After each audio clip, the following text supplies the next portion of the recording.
Our top story this morning: over the weekend, President Donald Trump appeared to change the story about a 2016 meeting at Trump Tower between his son and a Kremlin-connected lawyer. He confirmed that it was to collect information about Hillary Clinton, but added that he did not know about it. Two other Sunday tweets by the president called the investigation a witch hunt.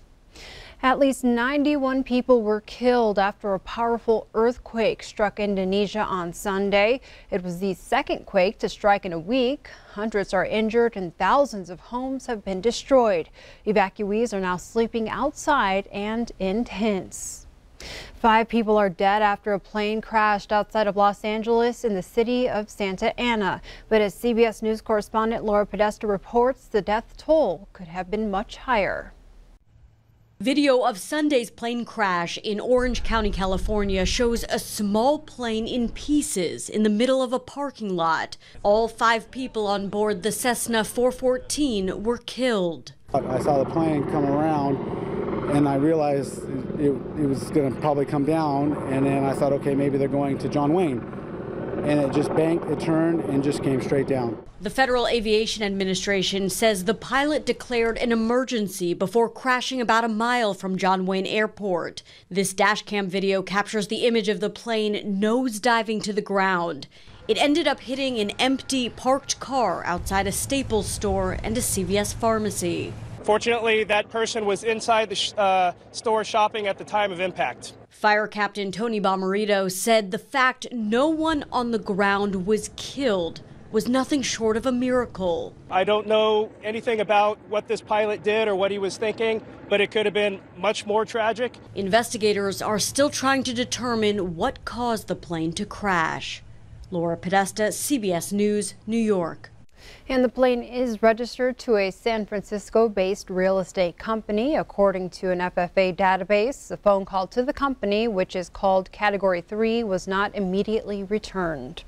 Closer to home, a Washington mother was killed in Rosebud County over the weekend when she lost control of her vehicle.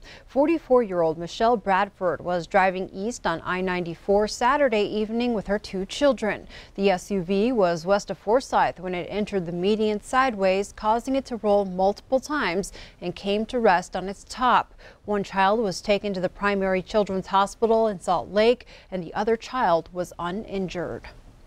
Turning to fire watch out of molds. Weekend weather helped in the battle against the Medicine Man fire. Estimated at 450 plus acres, the fire is now 70% contained. Interim Yellowstone County DES coordinator Kent O'Donnell described the fire as non-threatening and not of serious concern. He said no evacuations have been ordered and he does not expect any to be issued. The fire has been burning since Thursday evening in the area of Buffalo Trail and Lip Roads. 90 firefighters are assigned to the blaze. In Kalispell, a murder investigation is underway after a 31-year-old man was stabbed and died. Kalispell police responded to a disturbance early Sunday and took Ryan Cody Lamb into custody.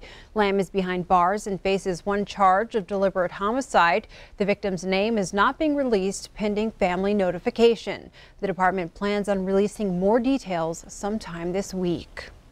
In lighter news, a Northwest Montana woman who has spent more than a decade riding around the U.S. on horseback is sharing stories from her travels. Bernice N.D. gave a presentation at the Lewis and Clark Library Sunday in Helena. She's written a book about her experiences titled Lady Long Rider.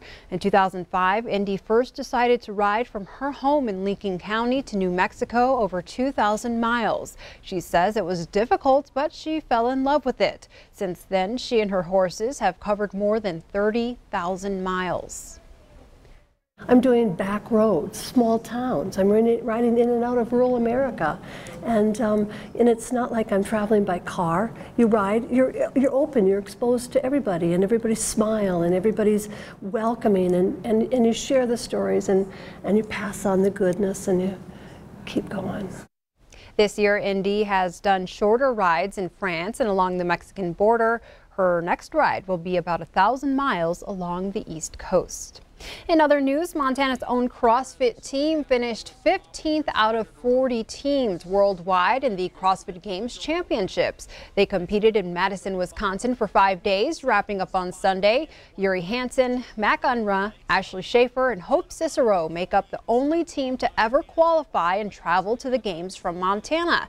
The team to win it all, CrossFit team Mayhem Freedom out of Cookeville, Tennessee.